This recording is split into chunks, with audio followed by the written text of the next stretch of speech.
আকাশে আমি বনির বার্থডে থাকার জন্য এখানে আমি ফুল রেডি হয়ে গেছি। তোমাদের লুকটা কেমন লাগলো অবশ্যই জানিও। তো এটা হচ্ছে বনির বার্থডে ফুল ডেকোরেশন। এখনও বনিকে আসতে দেওয়া হচ্ছিল না, তো ও এসে তো পুরো সারপ্রাইজড হয়ে গেছে যে এত সুন্দর সাজানোটা হয়েছে। দেন তারপরে ওকে দাঁড় করানো হয়েছিল, ছবি টবি তোলা হচ্ছিল, তারপর আমরা ভিডিও করে নিচ্ছিলাম। অনেক ফটো সেশনের পর ফাইনালি কেক কাটা শুরু হবে। এখন ক্যামেরাম্যান ছবি তুলে নিচ্ছে, তোমরা দেখতেই পাচ্ছ। তারপর আমরাও ছবি তুলতে চলে গেলাম। এই অনেক আনন্দ করে দিনটা কেটেছিল।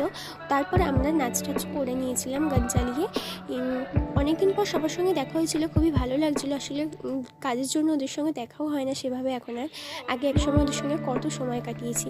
তারপর অনেক মজা গল্প হাসি ঠাট্টা করার পর আমরা রাত হয়ে গেছিলো, তো খেতে বসে পড়েছিলাম। এখানে আমি আর সুচন্দ্রা খেতে বসে পড়েছি, আমরা দুজন দেখে দেখে খাচ্ছিলাম।